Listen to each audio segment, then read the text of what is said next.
Coordination external stimuli और hormones के response में होता है, जिसके अकॉर्डिंग वो अपने एनवायरनमेंट में रिएक्ट करते हैं। तो hello dear students, I am your teacher Kritika Rathore और आज के इस वीडियो लेक्चर में हम कवर करने वाले हैं class 10 chapter number 6 control and coordination का टॉपिक नंबर 3 जो है कोऑर्डिनेशन इन प्लांट्स। ओके, और बाकी जो वीडियोस है पहले की वो अपलोड हो चुकी है, तो आप जाकर देख सकते हो। तो कोऑर्डिनेशन इन प्लांट्स, प्लांट्स में किस तरीके से कोऑर्डिनेशन होता है, एनिमल्स में कैसे कोऑर्डिनेशन होता है, न्यूरॉन्स उसमें कौन कौन से न्यूरॉन्स होते हैं, रिले न्यूरॉन्स होते हैं, मोटर न्यूरॉन्स होते हैं, ठीक है, सेंसरी न्यूरॉन्स होते हैं, हमने इफेक्टर सेल्स के बारे में पढ़ा था। ओके, तो ये सारी चीजें पिछली वीडियोस में एक्सप्लेन हो चुकी है। अब इस वीडियो में हमें कवर करना है कोऑर्डिनेशन इन प्लांट्स।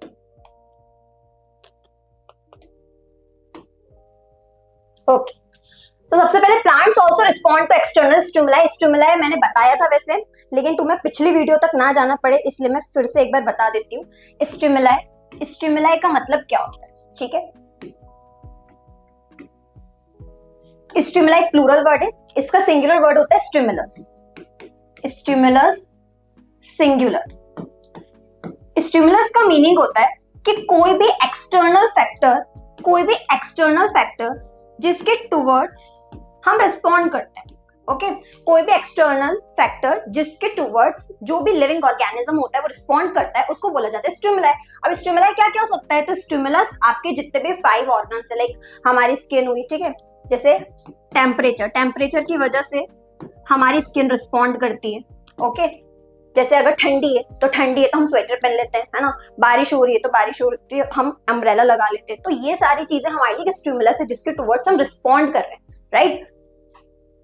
तो प्लांट्स किस तरीके से रिस्पॉन्ड करते हैं, तो उसमें हम 2 तरीके के मूवमेंट्स पढ़ने वाले, ठीक है। There are 2 type of movements. सबसे पहला मूवमेंट है नेस्टिक मूवमेंट। नेस्टिक को नॉन डायरेक्शनल मूवमेंट भी कहा जाता है, नॉन डायरेक्शनल। अब ऐसा क्यों बोलते हैं उसका रीजन हमें आगे डिस्कस करना है। एंड सेकेंड है ट्रॉपिक मूवमेंट, जो डायरेक्शनल होता है। ट्रॉपिक मूवमेंट जो कि डायरेक्शनल मूवमेंट होता है, डायरेक्शनल मूवमेंट, ठीक है। तो सबसे पहले हम समझते हैं ट्रॉपिक मूवमेंट, फिर नेस्टिक मूवमेंट क्या होता है वो बहुत इजीली समझ में आ जाएगा, ठीक है। तो सबसे पहले हम पढ़ेंगे ट्रॉपिक मूवमेंट के बारे में, जो कि यहाँ है, ठीक है। ऐसे मूवमेंट जो कि डिपेंडेंट होते ग्रोथ पर। अब इसका मतलब क्या हुआ, तुम्हारी एनसीईआरटी में ना एक एक्टिविटी दी हुई है, ये वाली एक्टिविटी, ठीक है। इसमें अपन कर क्या रहे हैं कि एक हमने डार्क रूम लिया, ठीक है, एक रूम लिया, उसको हमने बंद कर दिया तो सनलाइट ब्लॉक हो गई तो रूम डार्क हो गया। उसमें अपन ने एक प्लांट रखा है, फिर उसके बाद अपन ने एक विंडो ओपन कर दी, ठीक है। अब एक विंडो ओपन करी तो वहां से सनरेज आई। अब ये जो प्लांट है ना वो उन सनरेज के डायरेक्शन में मूव करेगा, ठीक है, जहां से लाइट आ रही है, जो सनलाइट की डायरेक्शन है, ठीक है, इन डायरेक्शन टू सनलाइट की डायरेक्शन में ये जो प्लांट होगा वो ग्रो करेगा, मूवमेंट शो करेगा, ठीक है। सनलाइट यहां से आ रही है तो वो उसी डायरेक्शन में बेंड हो जाएगा। तो इस तरीके के मूवमेंट को बोला जाता है ट्रॉपिक मूवमेंट, मतलब ऐसे मूवमेंट जो डायरेक्शनल होते हैं, राइट। अब इसमें 5 टाइप्स होते हैं। पहला टाइप है फोटोट्रॉपिज्म, ठीक है। सो डायरेक्शनल ग्रोथ रिस्पॉन्सेस कॉल्ड ट्रॉपिज्म्स, इसको बोला जाता है ट्रॉपिज्म्स, ठीक है, सच एज फोटोट्रॉपिज्म। फोटो का मतलब क्या होता है, फोटो का मतलब होता है light.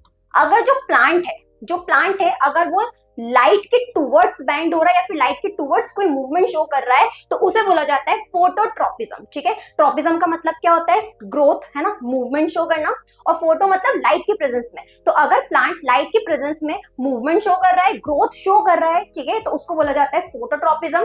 So growth towards light. Next होता है जियोट्रॉपिज्म। अब जैसे ये एक प्लांट ग्रो हो रहा है, ठीक है, ये प्लांट है और ये इसकी रूट्स है। अब इसके जो रूट्स हैं वो टुवर्ड्स ग्रेविटी, टुवर्ड्स अर्थ ग्रो कर रही है, टुवर्ड्स अर्थ्स ग्रेविटी। तो इस रूट्स में क्या हो रहा है, इस रूट्स में हो रहा है जियोट्रॉपिज्म। जियो का मतलब होता है अर्थ, ठीक है, जियोट्रॉपिज्म। सिम वाला जियो नहीं है ना। तो जैसे जो रूट्स होती है प्लांट की, जो रूट्स होती हैं वो अर्थ का जो ग्रेविटेशनल फोर्स होता है ना, ग्रेविटी के टुवर्ड्स ग्रो कर रही है ना, तो इसको बोला जाता है जियोट्रॉपिज्म। सो जियोट्रॉपिज्म ग्रो टुवर्ड्स और अवे फ्रॉम ग्रेविटी, ठीक है। अवे फ्रॉम ग्रेविटी वाला भी एग्जांपल है, जैसे जो स्टेम होती है, स्टेम क्या शो कर रही है, स्टेम शो कर रही है नेगेटिव जियोट्रॉपिज्म। इसमें भी 2 टाइप्स होते हैं जियोट्रॉपिज्म में। एक होता है पॉजिटिव जियोट्रॉपिज्म, पॉजिटिव जियोट्रॉपिज्म और एक होता है negative geotropism. Negative geotropism. Positive geotropism show करती है रूट्स, क्योंकि वो अर्थ के टुवर्ड्स बेंड हो रही है, अर्थ के टुवर्ड्स अपनी ग्रोथ शो कर रही है। और नेगेटिव जियोट्रॉपिज्म में आता है स्टेम हो गई, ठीक है, शूट, स्टेम शूट एक ही चीज होती है, ठीक है। लेकिन ये स्टेम है, अगर स्टेम में लीव्स है या फ्लावर्स है, जो भी चीज है ना, मतलब अपन ने उसको गहने पहना दी एक तरीके से, तो उसको शूट बोला जाता है। तो इन दोनों में से इतना ही फर्क है, ठीक है। तो जो स्टेम है या फिर मैं शूट बोल सकती हूँ, वो क्या शो करते हैं, नेगेटिव जियोट्रॉपिज्म, क्योंकि स्टेम ऊपर की तरफ ग्रो करती है ना, वही रूट्स नीचे की तरफ ग्रो कर रही है। तो स्टेम अगेंस्ट ग्रेविटी ग्रो कर रही है, ठीक है, अगेंस्ट अर्थ ग्रेविटी ग्रो कर रही है, इसलिए मैंने इसको बोला कि ये नेगेटिव जियोट्रॉपिज्म शो करती है, राइट। नेक्स्ट केमोट्रॉपिज्म। अब केमो से मतलब क्या होता है, केमिकल, ठीक है, कीमो से मतलब होता है केमिकल। अब यहां पर तुम्हें पढ़ना पड़ेगा पॉलन ट्यूब्स के बारे में। तो एक प्रोसेस होती है पॉलिनेशन। पॉलिनेशन, अब बेटा पॉलिनेशन का मतलब होता है transfer of anther, pollen grains of anther from anther to stigma। तो पॉलिनेशन मतलब होता है transfer of pollen grains from anther to stigma, ठीक है। एंथर कौन सा पार्ट होता है, फ्लावर का मेल पार्ट होता है, और स्टिग्मा क्या है, फीमेल पार्ट है, राइट। तो जैसे कि फ्लावर है, अब मैंने यहाँ पर थोड़ा सा मिडल वाला पार्ट बनाया है सिर्फ, ठीक है, बाकी इसमें पेटल्स वगैरह बहुत सारे फूल पत्ती भी होते हैं।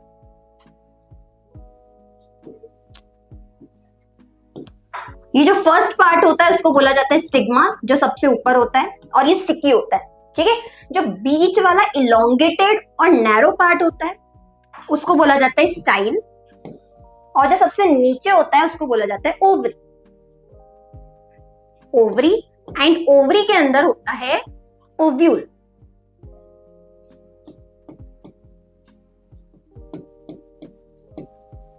ओव्यूल, ठीक है। अब होता क्या है कि यहां से पॉलन ग्रेन्स आते हैं, ये मेल एंथर है, ठीक है। एंथर के अंदर है पॉलन ग्रेन्स, छोटे छोटे छोटे छोटे पॉलन ग्रेन्स, इसको अपन येलो कलर से बना देते हैं। इसके अंदर है बहुत सारे छोटे छोटे छोटे छोटे पॉलन ग्रेन्स। अब ये जो पॉलन ग्रेन्स होते हैं ना, वो आ जाते हैं स्टिग्मा पर, और जैसे ये स्टिग्मा पर आते हैं, अब देखो यहां पर ये मान लो ये रोज का फ्लावर है, ठीक है, किसका है, चलो चाइना रोज बना देते हैं, ये चाइना रोज का है ना। लेकिन ये जो पॉलन ग्रेन्स आ रहे हैं, लेट सपोज जैस्मीन के आ रहे हैं, ठीक है। तो देखो होता है क्या बेटा, कि यहाँ पर स्टिग्मा के ऊपर ना रिसेप्टर्स होते हैं, है ना, रिसेप्टर्स होते हैं। ये अगर चाइना रोज का प्लांट है तो ये जो रिसेप्टर होंगे ना, अगर कोई दूसरे पॉलन ग्रेन्स स्टिग्मा पर आएंगे, है ना, तो ये इसको रिजेक्ट कर देगा, है ना। तो ऐसा होता है कि अगर सेम स्पीशीज के यहाँ पर रिसेप्टर्स होते हैं जो सेंस करते हैं बेटा, अगर सेम स्पीशीज के यहाँ पर फ्लावर्स हैं, है ना, तो उन्हीं के पॉलन ग्रेन्स यहाँ पर आ पाएंगे और आगे जाके वो फर्दर पॉलन ट्यूब में ओपन हो जाएंगे, ठीक है।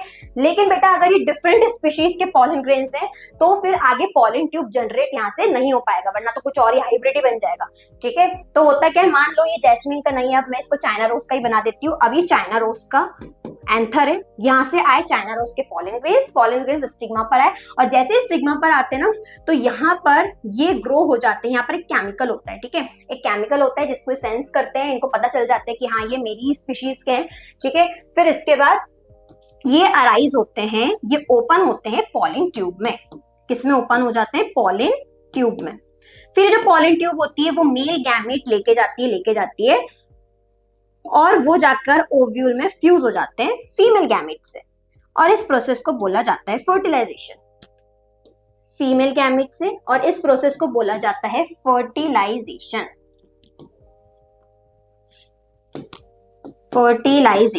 फर्टिलाइजेशन मतलब fusion of male and female gamete to form a zygote. क्या बोला जाता है, to form a zygote. Zygote is single cell.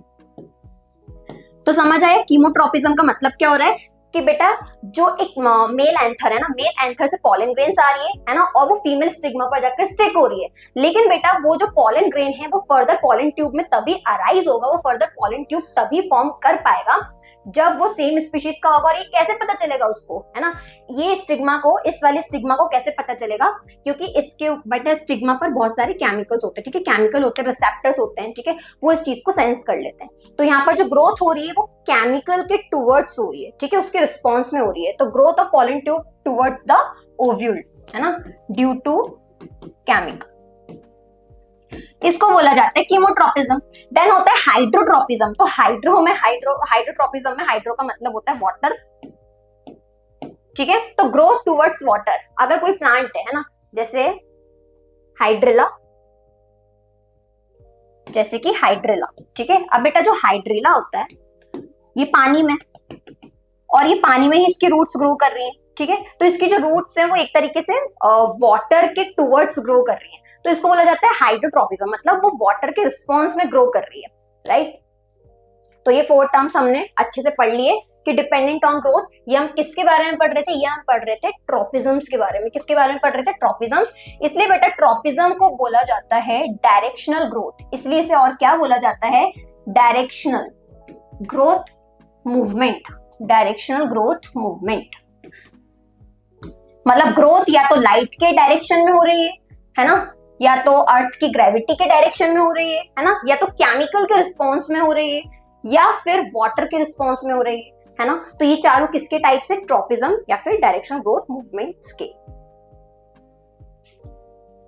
Next, अब तुम्हें नेस्टिक मूवमेंट और अच्छे समझ में आएगा कि नेस्टिक मूवमेंट का मतलब क्या होता है। बेटा नेस्टिक मूवमेंट में भी प्लांट ग्रोथ शो करता है, प्लांट मूवमेंट शो करता है ना, लेकिन वो स्टिमुलस के डायरेक्शन में नहीं करता है। मतलब ऐसा नहीं कि नेस्टिक मूवमेंट में प्लांट को बेटा स्टिमुलस नहीं मिलता, प्लांट को नेस्टिक मूवमेंट में स्टिमुलस मिलता है। उसको भी हीट, लाइट, जो भी टेम्परेचर है वो उसको सेंस करता है, और उसको सेंस करके वो मूवमेंट भी शो करता है, ठीक है। लेकिन वो ऐसा जरूरी नहीं कि उसी की डायरेक्शन में मूवमेंट शो करेगा। अब इससे मतलब क्या मतलब था वो मैं अच्छे समझाती हूँ। जैसे एक प्लांट है माइमोसा प्यूडिका, माइमोसा, वैसे प्यूडिका नाम याद रखने की जरूरत नहीं है ना।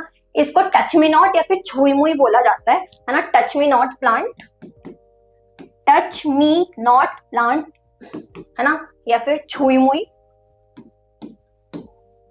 ओके, अब होता क्या है कि कुछ ऐसी दिखती है, यहां मैंने डायग्राम भी लगाया हुआ है। हाँ, अब तुमने देखा होगा ये सेंसिटिव प्लांट होता है।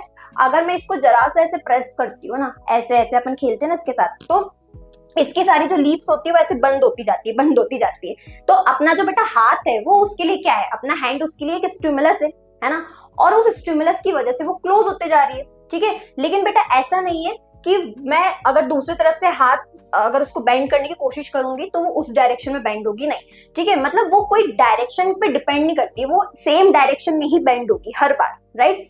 अब जैसे सनफ्लावर है, जब सनलाइट उसको मिलती है तो वो ऐसे ओपन हो जाता है, पहले से बंद रहता है ना, फिर वो ओपन हो जाता है, ओपन हो जाता है, ठीक है, जब उसको सनरेज वो रिसीव करता है। लेकिन बेटा ऐसा नहीं कि अगर सनरेज उसको इस डायरेक्शन से आएगी तो वो उसी डायरेक्शन में ओपन होगा, है ना। मतलब यहाँ पूरे में लाइट प्रेजेंट है, मतलब वो कहीं भी अगर लाइट सेंस करेगा तो वो ओपन अप हो जाएगा। वो मतलब एक डायरेक्शन में ग्रो नहीं करेगा, ठीक है, उसको कहीं से भी सनरेज मिलेगी तो वो ओपन हो जाएगा, ठीक है, सनफ्लावर। तो इसका मतलब ये है कि ये नॉन डायरेक्शनल है, मतलब ये डायरेक्शन पर डिपेंड नहीं करता है, तो इसको क्या बोला जाता है, इसलिए non directional movement. So plants also respond to external stimuli through movement, which can be categorized into 2 types. एक होता है independent of growth, जैसे nestic movements जो प्लांट शो करते हैं, जैसे छुई मुई, ठीक है। ऐसा मैं उसको कहीं से भी अगर बेंड करने की कोशिश करूंगी, ऐसे उसके साथ खेलने की कोशिश करूंगी, बेटा उसकी जो डायरेक्शन है बेंड होने की वो एक ही रहेगी, ठीक है। चाहे मैं यहाँ पर जैसे वो प्लांट है, चाहे मैं उसको इस डायरेक्शन से मूव करने की कोशिश करूँ, बंद करने की कोशिश करूँ, है ना, मैं इस डायरेक्शन से उसके साथ खेलूँ, उसको इस डायरेक्शन से बंद करने की कोशिश करूँ, है ना, उसकी जो डायरेक्शन होगी वो एक ही होगी, है ना। चाहे मैं उसको स्टिमुलस कहीं से भी दे दूं, चाहे मैं इधर से स्टिमुलस दे दूं, इधर से स्टिमुलस दे दूं, इधर से स्टिमुलस दे दूं, ठीक है, उसकी क्लोज होने की जो डायरेक्शन है वो वही रहेगी। ओके, चलो। Immediate responses such as the closing of leaves in the touch me not plant when touched. चलो,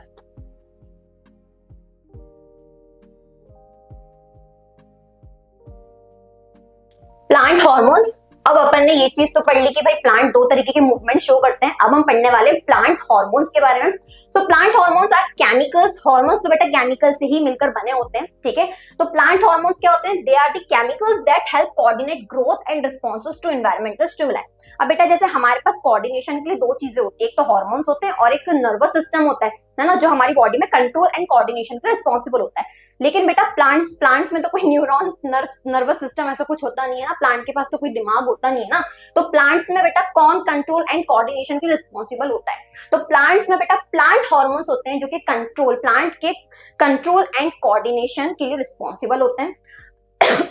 यही प्लांट की ग्रोथ करवाते हैं, ठीक है, या फिर प्लांट की ग्रोथ को रुकवाते हैं, है ना। And responses to environmental stimuli, और एनवायरमेंट में जो भी उनको स्टिमुलस मिल रहा है ना, लाइक टेम्परेचर, प्रेशर, है ना, क्लाइमेटिक चेंजेस जो भी इनको मिल रहे हैं, है ना, उनको ये रिस्पॉन्ड करने में हेल्प करते हैं, है ना। क्योंकि बेटा हम तो मोबाइल है, मतलब हम चल फिर सकते हैं, हम मूवमेंट शो कर सकते हैं ना। हमें ठंडी लगेगी तो हम स्वेटर पहन लेंगे, बारिश होगी तो हम घर में भाग जाएंगे। लेकिन बेटा प्लांट्स को तो उन हार्श कंडीशंस में रहना है ना। तो इसीलिए उनके पास क्या होते हैं? हार्मोन्स होते हैं जो उनकी ग्रोथ को, है ना, और जो भी इन्वायरमेंटल स्टिमुलस है उसके टुवर्ड्स रिस्पॉन्ड या फिर रिएक्ट करते हैं। सो ऑक्सिन, सबसे पहला है ऑक्सिन। तो ऑक्सिन क्या होता है? ये हार्मोन्स के नाम है ना। तो ऑक्सिन अगर 11th में लोगे तो एक चैप्टर आएगा तुमको plant growth and development 11th में। इसमें ये हार्मोन्स के बारे में बहुत डिटेल में। So promote growth at the shoot tips. अब शूट टिप्स क्या होती है? मतलब स्टेम की जो टिप होती है उसको शूट टिप बोला जाता है। And help plants respond to light phototropism.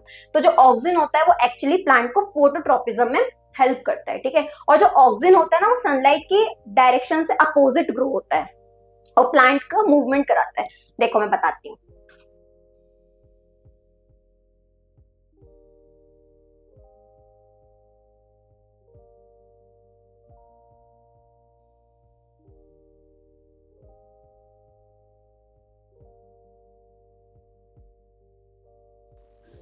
अब जैसे यहां से सनलाइट आ रही है,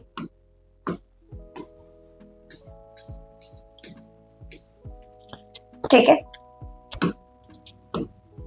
अब जो ऑक्सिन होता है ना, जैसे प्लांट है ना, ये कौन सा मूवमेंट चल रहा है? ये डायरेक्शनल ग्रोथ मूवमेंट है, ट्रॉपिज्म, ठीक है, ट्रॉपिक मूवमेंट है ये। तो ये जो प्लांट है बेटा, ट्रॉपिक मूवमेंट का मतलब क्या होता है कि प्लांट जो होते हैं वो अगर सनलाइट आ रही है तो वो सनलाइट के डायरेक्शन के टुवर्ड्स ग्रो करेंगे। तो मतलब प्लांट अगर ग्रो उधर कर रहा है तो बेंड भी उधर ही करेगा। ग्रो कर रहे हैं मतलब क्या? सनलाइट इधर से आ रही है तो उसकी तरफ झुकते जा रहे हैं और उधर ही ग्रो करते जा रहे हैं। लेकिन बेटा जो ऑक्सिन होता है ना वो सनलाइट की डायरेक्शन से अपोजिट ग्रो होता है, ठीक है। ऑक्सिन जो होता है वो इधर ग्रो होता है, वो यहाँ से ग्रो करता जाता है।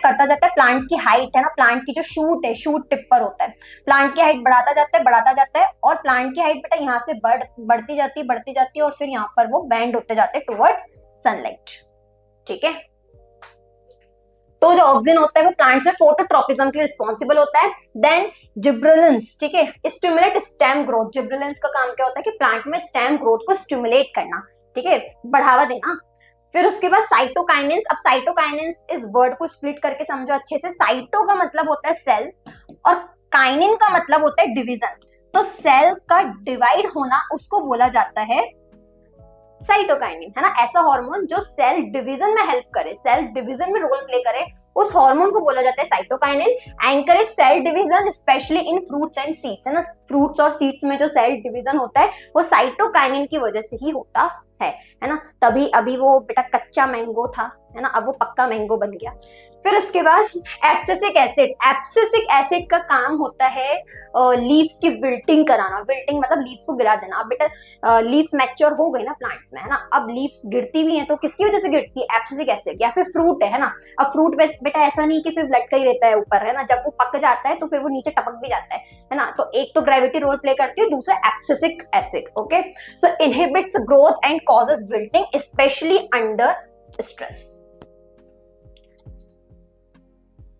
नेक्स्ट, हॉर्मोन्स इन एनिमल्स। अब एनिमल के हॉर्मोन्स के बारे में पढ़ना है, ठीक है। एनिमल में हमने नर्वस सिस्टम तो पढ़ लिया था, लेकिन एनिमल्स के हॉर्मोन्स के बारे में डिस्कस करना और इससे क्वेश्चन ज्यादा आते हैं, ठीक है। सो थायरॉक्सिन कौन रिलीज करता है? थायराइड ग्लैंड, ठीक है। Regulates metabolism. अब मेटाबॉलिज्म का मतलब क्या होता है? मेटाबॉलिज्म मतलब होता है sum total of all the catabolic and anabolic processes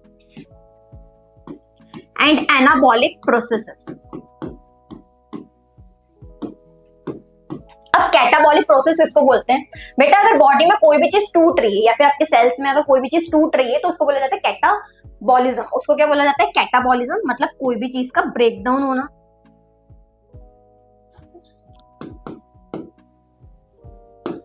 जैसे रेस्पिरेशन के टाइम पर हमें, रेस्पिरेशन मतलब क्या होता है? Releasing energy from the food. तो जो हमारा फूड होता है बेटा वो सेल्स में जाता है, ग्लूकोज सेल्स में जाता है और ऑक्सीजन की प्रेजेंस में वो टूट जाता है, ठीक है, ब्रेकडाउन होता है और रिलीज करता है कार्बन डाइऑक्साइड, वाटर वेपर थोड़ा सा और एनर्जी, ठीक है। तो वो आता है कैटाबॉलिज्म में। और बेटा एनाबॉलिक प्रोसेसेस मतलब है एनाबॉलिज्म मतलब जब तुम्हारी बॉडी में कोई भी चीज बन रही होती है, जैसे मैंने ये चीज बताई थी कि जो फूड होता है वो ग्लाइकोजन के फॉर्म में तुम्हारा जो लिवर होता है उसमें स्टोर होता जाता है। तभी जब तुम फास्टिंग करते हो तो 2 दिन तुम बेटा जिंदा रह पाते हो। वो क्यों? क्योंकि वही जो स्टोर्ड फूड होता है तुम्हारे लिवर में in the form of glycogen, वो ब्रेकडाउन होकर तुम्हें 2 दिन तक एनर्जी प्रोवाइड करता है। फिर बेटा उसका भी स्टॉक खाली हो जाता है ना, इसलिए तुम्हें तीसरे दिन तो खाना खाना ही पड़ता है। ठीक है, तो एनाबॉलिज्म का मतलब क्या होता है? जब भी कोई चीज आपकी बॉडी में बन रही है, ठीक है, फॉर्मेशन हो रहा है।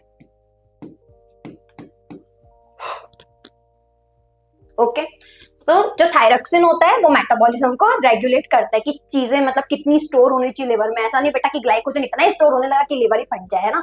तो जो थायरोक्सिन हार्मोन होता है वो मेटाबॉलिज्म को रेगुलेट करता है ना, कंट्रोल करता है कि कोई चीज कितनी बननी चाहिए, कोई चीज बॉडी में कितनी टूटनी चाहिए। देन ग्रोथ हार्मोन, नाम से समझ आ रहा है, ये पिट्यूटरी ग्लैंड होता है जो ग्रोथ हार्मोन को रिलीज कराता है। ओके, और ये हमारी बॉडी में ग्रोथ को कंट्रोल करता है, ग्रोथ एंड डेवलपमेंट को, ठीक है। देन एड्रेनलिन कौन रिलीज करता है? एड्रीनल ग्लैंड जो होता है वो तुम्हारी किडनी के ऊपर होता है, ठीक है। ऐसे छोटे छोटे, ये किडनी है बीन शेप की और इसके ऊपर ऐसा होता है एड्रीनलिन हार्मोन, एड्रीनलिन ग्लैंड है ना, एड्रीनल ग्लैंड और रिलीज करता है adrenaline hormone. Increases heart rate and prepares the body for stress, है ना। जैसे बेटा वो मैकेनिज्म नहीं होता है फाइट एंड फ्लाइट मैकेनिज्म, ठीक है, कि तुम्हें जैसे तुमसे कोई कम शक्तिशाली दिखा तो तुम फाइट करने को रेडी हो जाओगे, ना। वहीं तुमको बेटा कोई सवा शेर मिल गया तो तुम भागने को रेडी हो जाओगे। तो जो जैसे, या फिर तुमने शेर देख लिया, तुम्हें पसीने आने लग जाएंगे, तुम्हारी जो हार्ट रेट होगी वो बढ़ जाएगी, है ना। या फिर पीटीएम में जाते हो तो तुम्हारा हार्ट रेट अगर बढ़ जाता है तो बेटा वो सब एड्रेनलिन हार्मोन की वजह से होता है, जो कि कौन सिक्रीट करता है? एड्रीनल ग्लैंड सिक्रीट करता है, ठीक है। तो तुम्हारी बॉडी में जो भी फाइट एंड फ्लाइट मतलब उड़ जाना बेटा, भागी जाना उस जगह से, है ना, तो उसको बोला जाता है फाइट एंड फ्लाइट। तो उस टाइम पर तुम्हारा जो हार्ट रेट एकदम से इंक्रीज होता है ना कि अब तो भैया बचेंगे कि नहीं वो ही नहीं समझ आ रहा है ना। और बॉडी को स्ट्रेस के लिए कौन प्रिपेयर करता है? मतलब बॉडी को स्ट्रेस के लिए प्रिपेयर किया जा रहा है ना, तो वो काम होता है एड्रेनलिन हार्मोन का। इंसुलिन का काम क्या होता है? इंसुलिन रिलीज होता है पेंक्रियास से, ठीक है, ये ग्लैंड्स हैं, ओके, ये सारे ग्लैंड्स के नाम है। तो इंसुलिन रिलीज करता है पेंक्रियाटिक ग्लैंड और इसका बेटा काम होता है बॉडी में आपकी जो ब्लड है, ब्लड में ब्लड शुगर लेवल को कम करना, ठीक है, ब्लड शुगर लेवल को कम करना, ओके।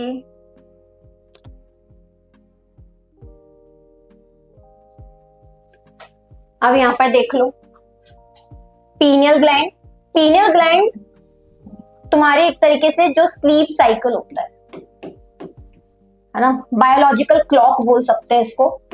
जैसे अगर तुम बहुत ज्यादा सो लेते हो तो तुम्हारा मन करता है, उठने का मन करता है कि चलो अब नहीं सोना, है ना, या फिर ज्यादा जगे रहते हो तो सोने का मन करता है। तो ये चीजें पीनियल ग्लैंड कंट्रोल करता है। कौन कंट्रोल करता है? Pineal gland. लेकिन अभी इसकी और ज्यादा डिस्कवरी हो रही है कि इसके और क्या क्या फंक्शंस है, ठीक है। तो बायोलॉजिकल क्लॉक, पिट्यूटरी ग्लैंड अभी हमने पढ़ ही लिया, थायराइड ग्लैंड, ठीक है, पैराथायराइड ग्लैंड के बारे में पढ़ना नहीं है, हाइपोथैलेमस के बारे में, फिर पैंक्रियास, देन टेस्टिस और ओवरी आगे। फिर आता है सेक्स हॉर्मोन्स, ठीक है। तो इसमें 2 चीजें होती है, टेस्टोस्टेरोन जो मेल्स में रिलीज होता है एंड ईस्ट्रोजन जो कि फीमेल्स में रिलीज होता है। अब टेस्टोस्टेरोन क्या करता है? रेगुलेट सेक्सुअल मैच्योरिटी, है ना, मतलब जो रिप्रोडक्टिव ऑर्गन्स की ग्रोथ होती है वो होती है टेस्टोस्टेरोन की वजह से। रिप्रोडक्टिव ऑर्गन्स की ग्रोथ होना, ठीक है, उसको बोलते हैं रिप्रोडक्टिव मैच्योरिटी या फिर सेक्सुअल मैच्योरिटी, वो टेस्टोस्टेरोन हार्मोन की वजह से होती, ठीक है।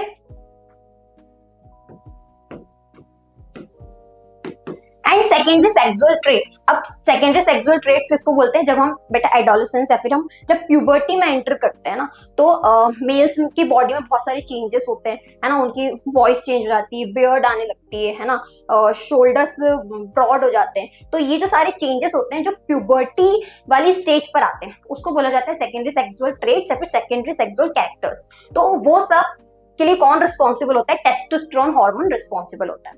फीमेल्स में होता है ईस्ट्रोजन, ठीक है। ईस्ट्रोजन इन फीमेल्स, ये रेगुलेट करता है फीमेल्स में मेंस्ट्रुअल साइकिल्स, ठीक है। मेंस्ट्रुअल साइकिल एक ऐसी साइकिल है जिसमें जो ईदर ऑफ द ओवरी, मतलब कोई एक ओवरी होती है, वो ओवर रिलीज करती है, बट अगर वो ओवर फर्टिलाइज नहीं हो पाता है तो उस वजह से जो एंडोमेट्रियम होती है वो ब्रेक होने लग जाती है, जिसमें बहुत सारी ब्लड वेसल्स होती हैं, ठीक है।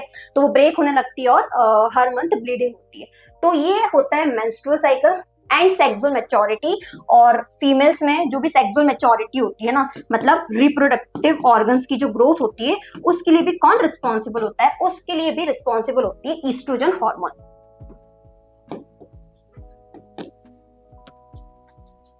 Next, iodine and thyroid health. Iodine is essential for the production of thyroxine. बेटा थायरोक्सिन तभी रिलीज हो पाएगा, है ना, जब आयोडीन होगा, ठीक है। तुम्हारे नमक में जब आयोडीन होगा, ठीक है। अगर तुम्हारे बेटा नमक में आयोडीन नहीं है तो गोइटर हो जाता है। क्या हो जाता है? गोइटर। गोइटर में जो नेक होता है ना, वो फूल जाता है, ठीक है, स्वेलअप हो जाता है। मैं स्वेलअप को हमेशा स्वेलन अप बोल देती हूँ, ठीक है, स्वेलो स्वेलो बोल देती हूँ, लेकिन थैंकफुली आज नहीं बोला।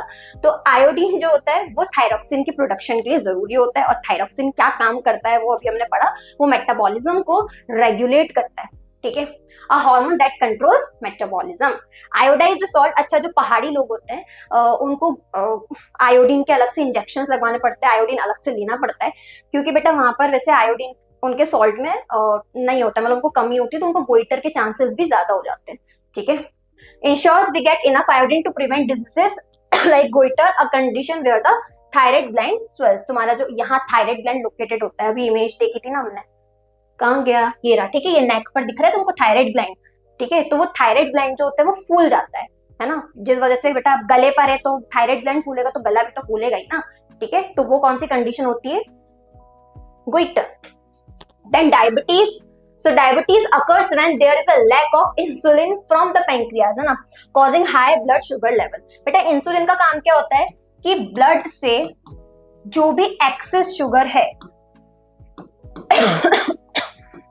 उसको कम कर देना, ब्लड में कम कर देना, उसको एब्जॉर्ब करके सेल्स को दे देना, ठीक है। फिर सेल्स उससे रेस्पिरेशन करते हैं, मतलब एनर्जी प्रोड्यूस करते हैं उस ग्लूकोज से, है ना। शुगर का यहाँ पर मतलब ग्लूकोज ही है, ठीक है। तो डायबिटीज कब होती है बेटा? जब इंसुलिन की कमी होती है ना। डायबिटीज का मतलब क्या होता है कि ब्लड शुगर लेवल बढ़ गया, आपके ब्लड में शुगर का लेवल बढ़ गया, ठीक है। इंसुलिन से अपोजिट काम बेटा करता है ग्लूकेगॉन, ठीक है। ग्लूकेगॉन भी एक हार्मोन होता है। ग्लूकेगॉन का मतलब फंक्शन ये होता है कि ब्लड में शुगर लेवल को ये बढ़ाता है, ये ब्लड में शुगर लेवल को बढ़ाता है। बढ़ाने का मतलब है कि नॉर्मल तक ले आता है जितना होना चाहिए, ठीक है। ब्लड में शुगर लेवल को बढ़ाता है, ठीक है। सो डायबिटीज अकर, डायबिटीज का मतलब क्या होता है? जब ब्लड शुगर लेवल बढ़ जाता है। क्यों बढ़ता है? क्योंकि बेटा इंसुलिन अच्छे से काम नहीं कर पा रहा है, क्योंकि इंसुलिन का ही ये फंक्शन होता है कि वो ब्लड शुगर लेवल को कम करे, ब्लड में जो एक्स्ट्रा या फिर एक्सेस शुगर है उसको वो एब्जॉर्ब करते और सेल को देते फ्रॉम द पेंक्रियास, है ना। इंसुलिन कहां से रिलीज होता है? पेंक्रियास से, causing high blood sugar levels. और इंसुलिन का अपोजिट काम कौन करता है? ग्लूकेगॉन, जो कि मुझे पता नहीं है कि मैंने स्लाइड में लगाया कि नहीं, बट ग्लूकेगॉन, ठीक है, इंसुलिन से अपोजिट वर्क करता है ग्लूकेगॉन, जिसका काम होता है ब्लड शुगर लेवल को इंक्रीज कर देना, ठीक है। Next, feedback mechanism. अब फीडबैक मैकेनिज्म का मतलब क्या होता है? ठीक है, जैसे बेटा फीडबैक क्यों जरूरी होता है? पहली बात तो जैसे इंसुलिन को ये काम करना था कि ब्लड शुगर लेवल को कम करना था, ठीक है। और इंसुलिन कौन रिलीज कर रहा है? पैंक्रियास रिलीज कर रहा है। इसका काम है ब्लड शुगर लेवल को डिक्रीज कर देना, ठीक है। अब बेटा हो क्या गया कि मान लेते हैं कि फीडबैक मैकेनिज्म है ही नहीं और इंसुलिन ब्लड शुगर लेवल को कम करते जा रहा है, इतना कम करते जा रहा है कि फिर तुम्हारी बॉडी में कमजोरी आ गई, ठीक है। तो ये ब्लड शुगर लेवल को बहुत ज्यादा कम करते जा रहा है ना। तो उस वजह से तो तुम वीक हो जाओगे एकदम। ओके, और ब्लड में बहुत से न्यूट्रिएंट्स कम रह जाएंगे। तो इसीलिए बेटा फीडबैक मैकेनिज्म होता है, जो मतलब ये रेगुलेट करता है कि कोई हार्मोन्स को कितना रिलीज होना है ना। अगर वो हार्मोन बेटा कंटिन्यूसली रिलीज होते ही रहेगा तो बॉडी में किसी चीज की मतलब कोई चीज नॉर्मल से बहुत ज्यादा भी हो सकती है और कोई चीज या फिर नॉर्मल से बहुत कम भी जा सकती है। ठीक है, तो ये काम होता है फीडबैक मैकेनिज्म का। किसका काम होता है? फीडबैक मैकेनिज्म का। अब इसमें बेटा दो चीजें होती है, एक होता है पॉजिटिव फीडबैक, एक होता है नेगेटिव फीडबैक। तो पॉजिटिव फीडबैक मैकेनिज्म कब वर्क करता है? जब आपको बॉडी में किसी हार्मोन के रिलीज को बढ़ाना हो, है ना, तो उसको बोला जाता है पॉजिटिव फीडबैक मैकेनिज्म। लेकिन बेटा अगर तुम्हें बॉडी में किसी चीज के इफेक्ट को कम करना हो, कोई हार्मोन के रिलीज को तुम्हें कम करवाना हो, तो बॉडी क्या करती है? नेगेटिव फीडबैक मैकेनिज्म ऑन करती है। ठीक है, so the body uses a feedback mechanism to control hormone levels and maintain balance. ठीक है, रियल लाइफ में भी यही होता है। जब हमें फीडबैक मिलता है तो हमें ये चीजें समझ में आने लगती है कि कौन सी चीजें हमें इंप्रूव करने की जरूरत है। ठीक है, ये सारी चीजें हमें कैसे समझ में आती है? जब फीडबैक हमें मिलता है, राइट। तो बॉडी क्या यूज करती है? Feedback mechanism. क्यों यूज करती है? टू कंट्रोल हार्मोन लेवल्स, ताकि हमारी बॉडी में हार्मोन का जो लेवल है वो कंट्रोल रहे। ठीक है, for instance it regulates blood sugar level through a feedback system that adjust insulin production where needed. और मैंने इसी एग्जांपल से समझाया था अभी। अब यहाँ पर कुछ क्वेश्चन है। Which of the following hormones is mainly responsible for the bending of a plant shoot towards light? कौन सा हार्मोन रिस्पॉन्सिबल है? प्लांट जो है वो लाइट की तरफ बेंड हो रहा है, उसके लिए कौन सा हार्मोन रिस्पॉन्सिबल होता है? तो वो होता है ऑक्सिन। विच प्लांट, ये सीबीएसई 2023 का है, which plant hormone promote cell division and is commonly found in growing regions like fruits and seeds? Cytokinin. CBSE 2022, a plant kept in the dark shows elongation of its stem. This happens due to the activity of plant kept in dark shows elongation of stem. Elongation के कौन responsible होता है? Gibberellin. ये coordination nastic movement and tropic movement के जरिए होता है, जो प्लांट के कंट्रोल एंड कोऑर्डिनेशन के लिए बहुत इंपॉर्टेंट है। सो अगर वीडियो पसंद आई हो तो लाइक, शेयर और सब्सक्राइब जरूर करिएगा, और कमेंट में बताना कि तुम लोगों ने कितना स्कोर किया जो भी मैंने एमसीक्यूज करवाए थे। और ज्यादा डिटेल में पढ़ना चाहते हो तो अभी इंस्टॉल करो फ्यूकी एजुकेशन। Bye bye.